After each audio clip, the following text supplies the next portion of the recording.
নিৰ্বাচনী প্ৰচাৰ গোলাঘাটৰ পিছত এইবাৰ সন্তলিত মুখ্যমন্ত্ৰীৰ নিৰ্বাচনী প্ৰচাৰ গোৱালপাৰাৰ পিছত এয়া সন্তলিত মুখ্যমন্ত্ৰীৰ প্ৰচাৰ আমি সন্তলিৰ পৰা মুখ্যমন্ত্ৰীৰ প্ৰচাৰ অভিযানৰ পোনপটীয়া সম্প্ৰচাৰ আগবঢ়াইছো কোনে পাৰিব আমি কাক ভোট দিম কোন চিনত ভোট দিম পদুম চিনত ঠিক আছে এতিয়া মই আৰু কেইটামান কথা কৈছো আমাৰ সবৰে ঘৰত ৰেশন কাৰ্ড আছে নে নাই কাৰ কাৰ ঘৰত ৰেশন কাৰ্ড আছে হাত ডাঙক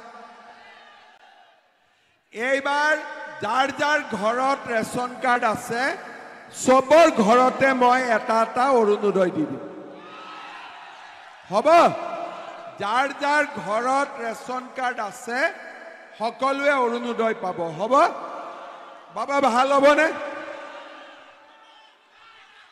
অৰুণোদয়টো পালে ভাল হ'বনে নাই হ'ব কংগ্ৰেছে দিব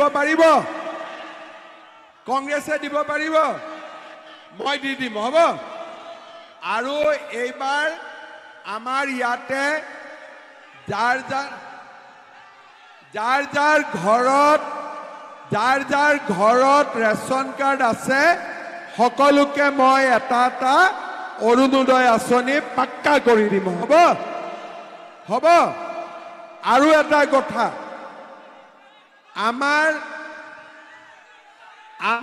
অসমত আমি 1 লাখ চাকৰি দিলো 1 টকাও খোৱা নাই কাবাৰ চাকৰি নামত টকা খাইছো নেকি কাবাৰ চাকৰি নামত টকা লৈছো নেকি আজিকালি চাকৰি নামত দালালি আছে নেকি নাই না ঠিক আছে এতিয়া আমাৰ 1 লাখ চাকৰি হৈ গল 1 বছৰৰ ভিতৰত মই আৰু 50,000 ল'ৰা ছোৱালীক চাকৰি দিম 50,000 জুলাই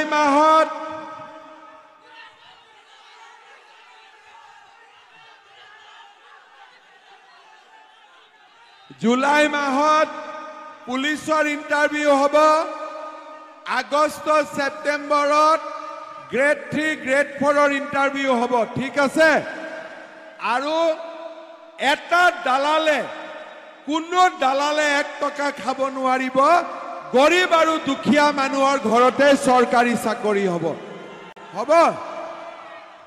প্ৰধানমন্ত্ৰীৰ ঘৰ কিমানে পোৱা নাই প্ৰধানমন্ত্ৰীৰ ঘৰ কিমানে পোৱা নাই ইয়াতে জিঅ' টেগিং কৰোতে পইচা লয় নে নলয় লয় ঘোষ লয় আৰু ঘৰ বিচাৰিলে 20-25,000 টকা ঘোষ খোজে মই গম পাই আছো এইবাৰ আমাৰ নিজৰ ঘৰৰ জিঅ' টেগিং এইবাৰৰ পৰা আমি নিজে কৰিব পাৰিম নিজৰ ঘৰৰ জিঅ' টেগিং নিজে হ'ব পঞ্চায়তত যদি এইবাৰ ঘৰ নহয় যাৰ জিঅ' টেগিং হ'ব যাৰে ঘৰ বেয়া তাকে আমি ডাইৰেক্টলি পইচা পঠাই দিম পঞ্চায়তৰ লগত কাম নাই হ'ব কাৰণ আমাৰ ঘৰৰ নামত যিবিলাক দুৰ্নীতি চলি আছে সেই দুৰ্নীতিবিলাক আমি বন্ধ কৰিব লাগিব হয় নে নহয় হয় মেট্ৰিকৰ ৰিজাল্ট দিলে কিমানে পাছ কৰিছে এবাৰ ইয়াৰ পৰা পাছ কৰিছে ভাল ৰিজাল্ট হৈছে এইবাৰ মেট্ৰিকত যিমান ল'ৰা ছোৱালী পাছ কৰিছে গভৰ্ণমেণ্টে কলেজত সবকে বিনা পইচাত এডমিশ্যন দিব 1 পইচাও এডমিশ্যনৰ পইচা দিব নালাগে বিনা পইচাত এডমিশ্যন পাব হ'ব আৰু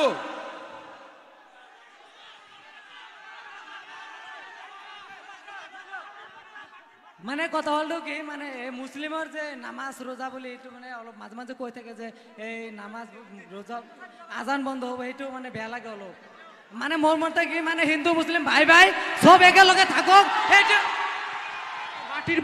মাটিৰ বাট্টা লাগে আচ্ছা এতিয়া নামাজ বন্ধ হ'ব বুলি কংগ্ৰেছে কয় নে বিজেপিয়ে কয় কংগ্ৰেছে কয় रोजा बंद हब कॉग्रेसे कय ना बीजेपीए कय আজি 10 বছৰ নামাজ বন্ধ হল নেকি তেতিয়ালে কংগ্ৰেছী বিলাকে কিয় কৈ থাকে সেইকাৰণে কংগ্ৰেছী বিলাকক খুদিব লাগে যে তহতি 10 বছৰ একেটা কথাই কিয় কৈ আছ নতুন কথা ক হয় না নহয় আজি মোদী প্ৰধানমন্ত্ৰী হোৱাৰ পিছত কোনোবা মুছলমান মানুহৰ খুনতলিত কিবা দিগদাৰ হৈছে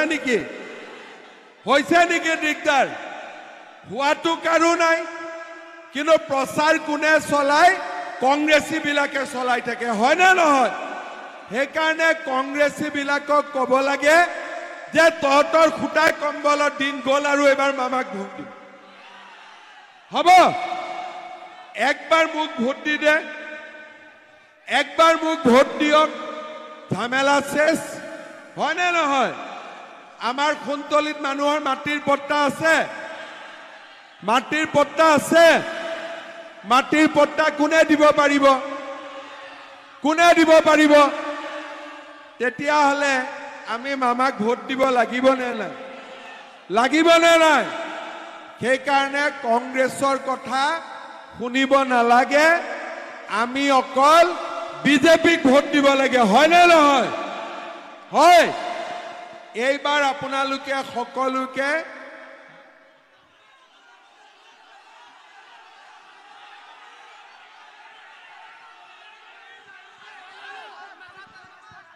থানাৰ দালালি বন্ধ কৰিব লাগে মামা ইন্টাৰেস্টটো বন্ধ কৰিব লাগে থানাৰ দালালি বন্ধ কৰিব লাগে হয় না নহয় থানাৰ দালালিও আছে নেকি ইয়াতে আছে তেতিয়াহ'লে মই একদিন ইয়াত আহিবই লাগিব ভাল অচি দিব লাগিব যোনে থানাত দালালি নকৰে হ'ব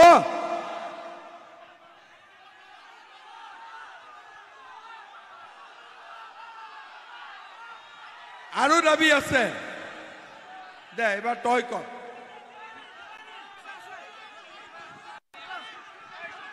মামা সবতকে ইম্পর্টেন্ট নগরপাড়ার দল 50 টাকা ভাড়া লয় দিনত 3-4 বার পার হব লাগে সবতছে ইম্পর্টেন্ট হল নগরবেড়াত দলং লাগে নহলে 3-4 বার অহা যোৱা কৰিব লাগে 50 টকাকৈ দিব লাগে হয় না হয় তেলে ইমান মিলা কাম আছে মোক কোৱা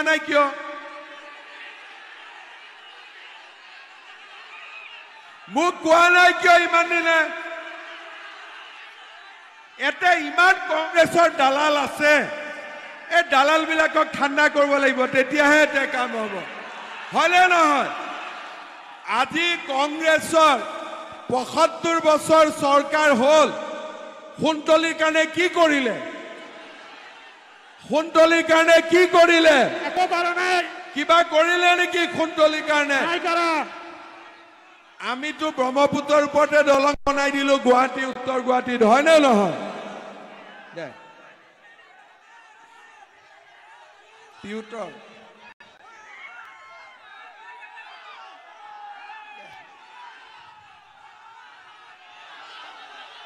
আকৌ কি মুছাফা কৰিব লাগে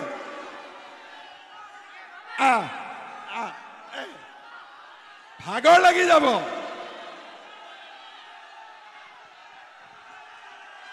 এখন কাগজ লৈ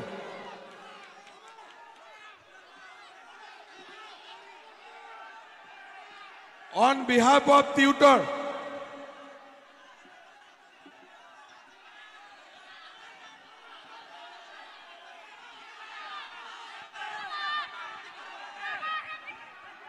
বেসিকে আমার অঞ্চলত সব দিছে আমি গড়মেরি মণ্ডলৰ গতিকে আমাৰ অঞ্চল কংগ্ৰেসেৰ দালাল অত্যাধিক হয়ে গেছে আপনি অলপ চিন্তা কৰি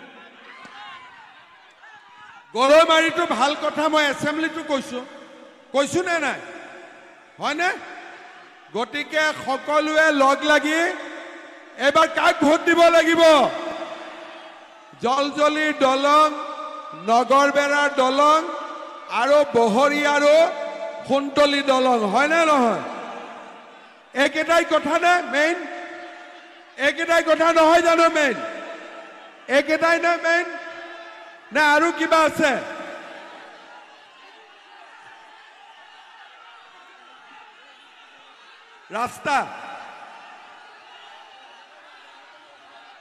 এখন কাগজ লিখ, কাগজ লিখ, কাগজ লিখ, কাগজ লিখ। ইহঁতৰ কথাখিনি কাগজত হেমাংগ কাগজত লিখিব লাগিব, এখন কাগজত লিখিব লাগিব। খবৰ ভালনে? ওচৰত ইয়ালৈকে তালৈকে নালাগে, এইখিনি বাঁহৰ ইফালে। বঢ়িয়া, আহি যা। বাকী কি খবৰ কেনেকুৱা?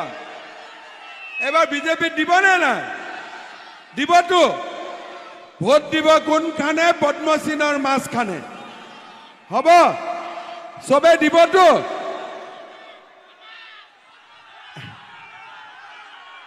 বাঁহৰ ওপৰত কেইটা উঠি আছে?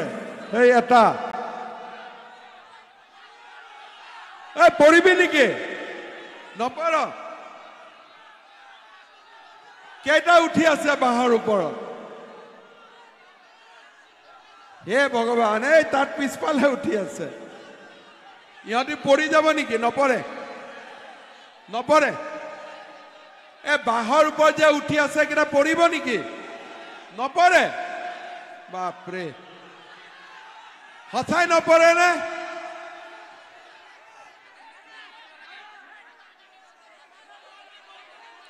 আধাৰ কাৰ্ড কিমানৰ হোৱা নাই? আধাৰ কাৰ্ডৰ জামেলাও সোনকালে মৰি যাব। সোনকালে মই মাৰি দিম আধাৰ কাৰ্ডৰ জামেলা। হ'ব, আধাৰ কাৰ্ডৰ জামেলা মৰিলে চবে ৰেচন কাৰ্ডো পাই যাব, আৰু ৰেচন কাৰ্ড পালে বিনা পইচাৰ চাউলো পাই যাব, আৰু অৰুণোদয়ো পাই যাব। হ'ব,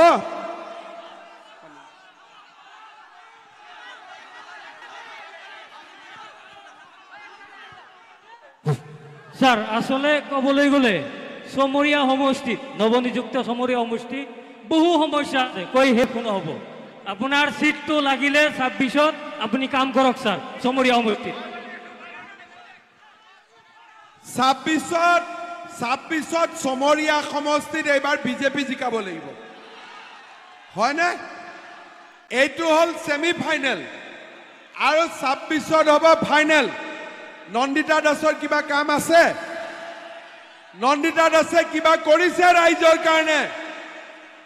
কাৰণে কিবা কৰিছে? নন্দিতা দাস আকৌ জিকিব নেকি? আৰু এইবিলাকে একো কাম কৰিব নোৱাৰে, হয়নে নহয়? তহঁতি নেঠেলিবি। এই কাগজখন দেচোন, কাগজখন দে।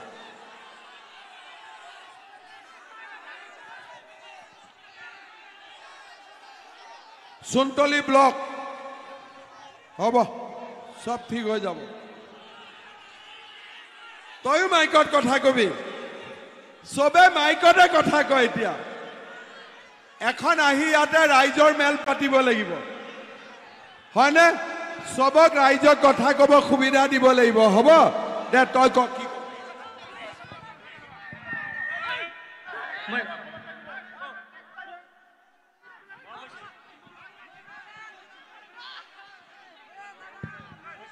হেল্ল', মামা, যিটো নগৰপাৰাৰ দলং আমি বাইকে লৈ পাৰ হওঁতে 50 টকা লয়, আৰু আমাৰ ই ৰিক্সা যদি পাৰ হওঁ 100 টকা লয়।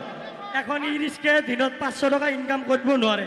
যদি পাৰ কাটত 100 টকা দিব লগা হয়, তেনেহ'লে সেইজন হাজিৰা কৰা মানুহ কি কৰি খাব? হেল্ল', মামালৈ এটা অনুৰোধ, আমি 3000 নাৰ্ছ 3000 নাৰ্ছ দিব লাগে মামা। মোৰ সেইটো লাগে, হাজিৰাটো লাগে। মামা পানী খাইতি গৰাখৈনাত নদী ভাঙিছে, এটা পেচি আছিল, সেইটোৰ কাৰণে আমাক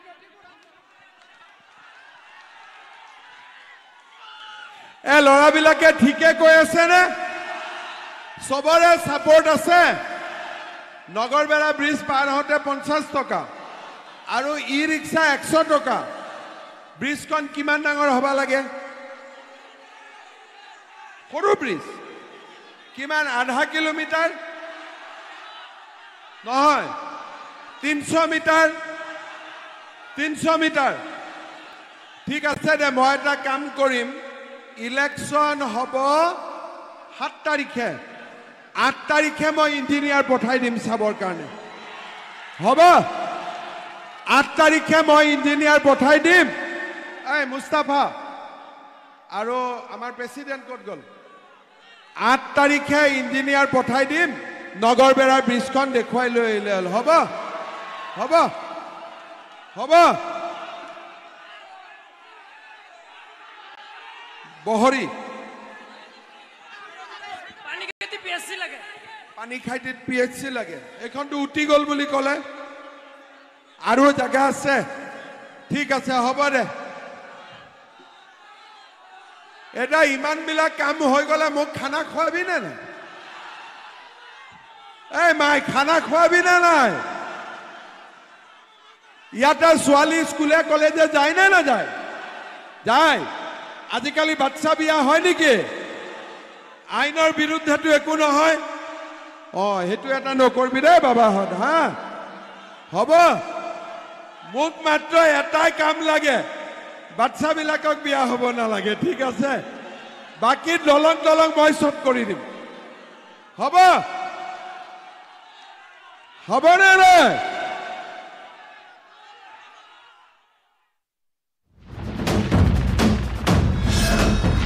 ভাৰতৰ গৌৰৱ গোটেই বিশ্বতেই ইয়াৰ সন্মান। ষ্ট্ৰং মানে মাইথান। এই ব্যৱস্থাসমূহৰ সকলোবোৰ নহ'লেও বিশেষ কিছুমান ব্যৱস্থাক উচ্চতম ন্যায়ালয়ে কেশৱানন্দ ভাৰতীৰ দোহাই দি উদ্ধৃতি প্ৰদান কৰি নস্যাৎ কৰাৰ কাৰণে সংবিধান ৰক্ষা কৰিল বুলি বিশ্লেষকসকলে ক'ব বিচাৰে। মন কৰিব 42 সংখ্যক সংশোধনীৰ যোগেদিয়ে ইন্দিৰা গান্ধীয়ে ভাৰতবৰ্ষৰ সংবিধানৰ যি প্ৰস্তাৱনাটোৰ পৰিৱৰ্তন ঘটাইছিল। যি ধৰ্মনিৰপেক্ষ শব্দটো প্ৰস্তাৱনাত পূৰ্বতে অন্তৰ্ভুক্ত হৈ থকা নাছিলে, B.R. আম্বেদকাৰ অন্তৰ্ভুক্ত কৰা নাছিলে। ইন্দিৰা গান্ধীয়ে 42 সংখ্যক সংশোধনী ঘটাই জৰুৰীকালীন অৱস্থাত ধৰ্মনিৰপেক্ষ শব্দটো সংযোজন ঘটাইছিলে। ধৰ্মনিৰপেক্ষ শব্দটো কিন্তু আমাৰ প্ৰস্তাৱনাত থাকি গ'ল, আৰু প্ৰস্তাৱনা উচ্চতম ন্যায়ালয়ৰ তেনে অনুৰূপ গোচৰত মৌলিক অধিকাৰৰ অংশ হৈ পৰিলে। গতিকে ভাৰতবৰ্ষৰ যি ধৰ্মনিৰপেক্ষ চৰিত্ৰ, সেই চৰিত্ৰৰো সদনৰ মজিয়াত আইন প্ৰণয়ন কৰি পৰিৱৰ্তন কৰিব পৰা নাযায়, কাৰণ ধৰ্মনিৰপেক্ষ চৰিত্ৰ বা ধৰ্মনিৰপেক্ষ শব্দটো বেচিক ষ্ট্ৰাকচাৰত অন্তৰ্ভুক্ত হৈ পৰিল। ইয়াৰে অন্যতম এটা গোচৰ হৈছে S.R. বোমাই কেছ। S.R. বোমাই হৈছে জনতা পাৰ্টীৰ মুখ্যমন্ত্ৰী, কৰ্ণাটকৰ মুখ্যমন্ত্ৰী 80 দশকৰ শেষৰ ফালে। কৰ্ণাটকত যেতিয়া কেন্দ্ৰীয় চৰকাৰে, সেই সময়ৰ কংগ্ৰেছ চৰকাৰে উচ্চতম ৰাষ্ট্ৰপতি শাসন জাৰি কৰিব বিচাৰিছিলে 356 অনুচ্ছেদৰ অধীনত, তেতিয়া তেওঁ উচ্চতম ন্যায়ালয়ক কাষ চাপিছিল। এই যি মই কৈছিলোঁ ৰাজ্য আৰু কেন্দ্ৰৰ যি সম্বন্ধ, যি ফেডাৰেল ষ্ট্ৰাকচাৰো বেচিক ষ্ট্ৰাকচাৰৰ এটা অংশ। সেই ফেডাৰেল ষ্ট্ৰাকচাৰত বা ৰাজ্যৰ পাৱাৰ ক্ষমতা বা কেন্দ্ৰৰ ক্ষমতাৰ মাজত যি এক ভাৰসাম্য থাকিব লাগে, সেই ভাৰসাম্য। বাপৰে, বহুত সাহসী ল'ৰা, পুলিচত গ'লে ভাল কৰিব পাৰিব, হয়নে?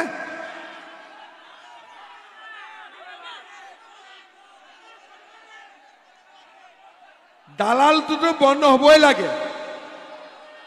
দালালটো সবচে বেয়া বস্তু, চব দালাল বন্ধ হ'ব লাগে, হয়নে নহয়?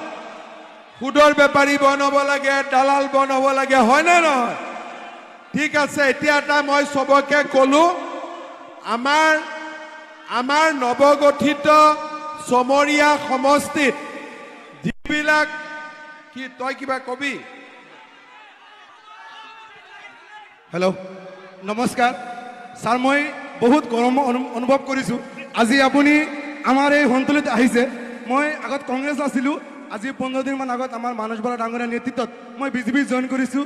আপোনাৰ ওচৰত মোৰ কেইটামান ৰিকুৱেষ্ট। আমাৰ বিশেষকৈ মোৰ ঘৰ টোপামাৰীত হয়, এখন ক্ষুদ্ৰ প্ৰাথমিক স্বাস্থ্য কেন্দ্ৰ আছে।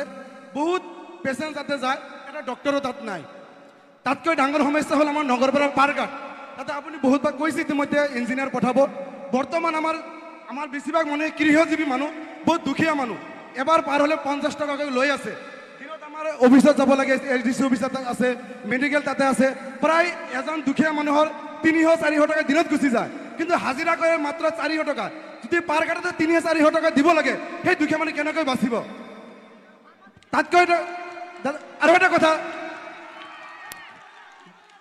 দাদা, মামা আপুনি কৈছে যে আমাৰ নন্দিতা ডাঙৰীয়ানে একো কৰা নাই। অসমৰ ভিতৰত একেবাৰে অকমান্য বিধায়কে থাকিলে আমাৰ নন্দিতা বিধায়িকা আছে, তেখেতে কাম নাই। আমাৰ ৰাস্তা ঘাট একেবাৰে বেয়া।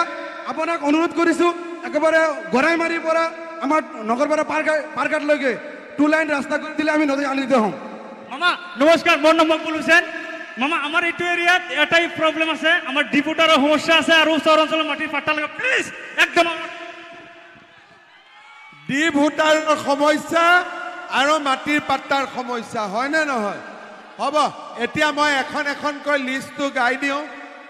প্ৰথম সমস্যাটো হ'ল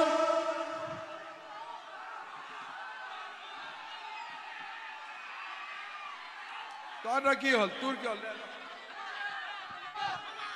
নমস্কাৰ মামা। মামা মই SSC-GD যোৱাবাৰ দিছিলোঁ, কিন্তু আমাৰ এই উত্তৰ প্ৰদেশ, বিহাৰ, উৰিষ্যা আৰু ঝাৰখণ্ডৰ পৰা ল'ৰা ছোৱালী আহি কেনে আমাৰ অসমৰ বহুতো আমাৰ পষ্টবিলাক লৈ আছে।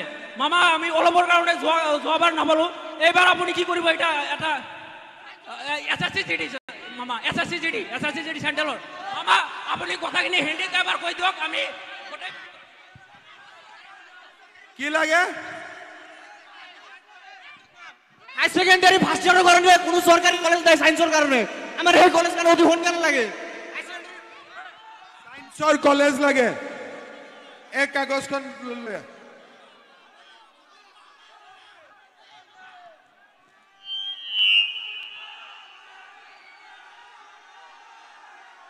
নগৰবেৰাৰ পৰা মই গান লিখিছোঁ, গানটো হৈ গ'ল। ঠিক আছে, হিমাংশু এই গানটো লৈ মোক হোৱাটছআপ কৰ।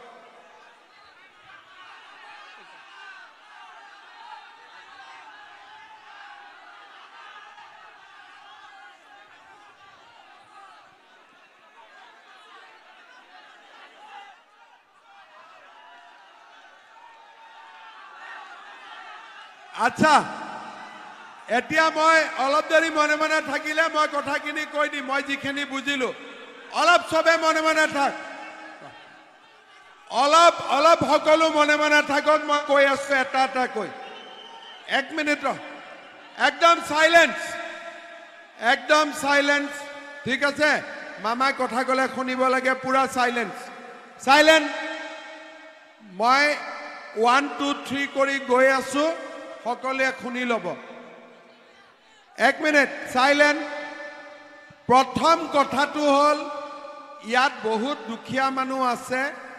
থানাৰ দালালি হওক, ব্লকৰ দালালি হওক, দালালি বন্ধ হ'ব লাগে, হয়নে? 2 নম্বৰ কথা, ভোটাৰৰ সমস্যা সমাধান হ'ব লাগে, হয়নে? 3 নম্বৰ কথা, আধাৰ কাৰ্ড আৰু বায়োমেট্ৰিকৰ সমস্যা সমাধান হ'ব লাগে, হ'ল। 4 নম্বৰ, আমাৰ নদীৰ গৰাখহনীয়া বন্ধ হ'ব লাগে। 5 নম্বৰ আৰু বহুত ইম্পৰ্টেণ্ট, নগৰবেৰাৰ দলঙৰ কাম হ'ব লাগে। 6 নম্বৰ, জলজলিৰ কাম হ'ব লাগে।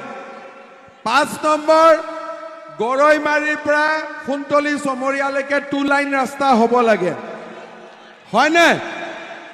আৰু আমাৰ ইয়াতে ছায়েন্সৰ কলেজ নাই, ছায়েন্সৰ কলেজো হ'ব লাগে, হয়নে?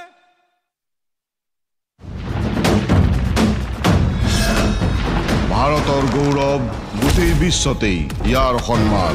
ষ্ট্ৰং মানে মাইথান ষ্টীল।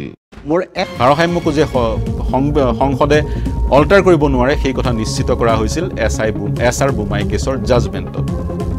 নিশ্চিত কৰা হৈছিল 9জনীয়া এখন সাংবিধানিক বিচাৰপীঠে সেই জাজমেণ্ট প্ৰদান কৰিছিল, আৰু জাজমেণ্ট প্ৰদান কৰি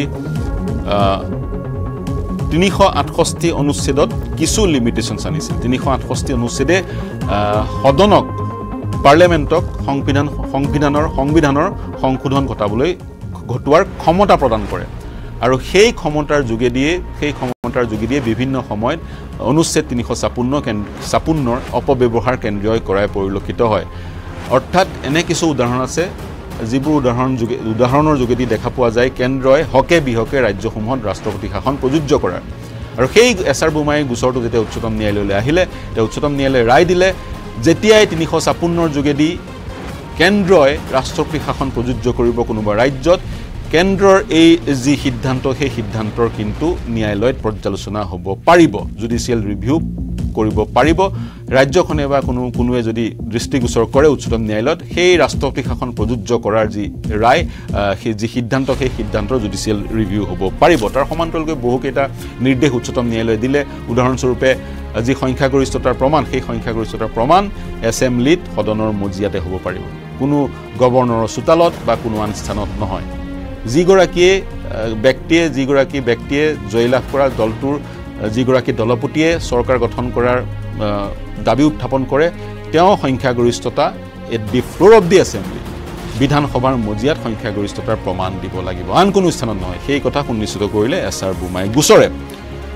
সেয়া আছিল প্ৰিয় দৰ্শক সংক্ষেপত বিষয়টো যথেষ্ট জটিল আৰু বিশ্লেষণৰ বহু অৱকাশ আছে মই মূলতঃ কেশৱানন্দ ভাৰতীৰ উদ্ধৃতি দিলোঁ আৰু এছআৰ বুমাই কেছৰ উদ্ধৃতি দিলোঁ আৰু ইন্দিৰা গান্ধীয়ে জৰুৰীকালীন অৱস্থাৰ সময়ত সংবিধানৰ সংশোধনী ঘটোৱাৰ যি প্ৰয়াস কৰিছিল সেই প্ৰয়াস কেনেকৈ নস্যাৎ কৰা হ'ল উচ্চতম ন্যায়ালয়ৰ বিভিন্ন সময়ৰ এই গোচৰসমূহৰ ৰায়দানৰ যোগেদি সেই কথাৰ বিশ্লেষণ আগবঢ়ালোঁ গতিকে সংবিধানখন বিলুপ্ত কৰিব পৰা নাযায় সংবিধানখন সমূলাংশে অল্টাৰ বা পৰিৱৰ্তন কৰি দিব পৰা নাযায় কাৰণ সংবিধানৰ বহুকেইটা বিষয় বেছিক ষ্ট্ৰাকচাৰত অন্তৰ্ভুক্ত হৈ আছে আৰু উচ্চতম ন্যায়ালয়ে বিভিন্ন সময়ত বিভিন্ন গোচৰৰ জাজমেণ্ট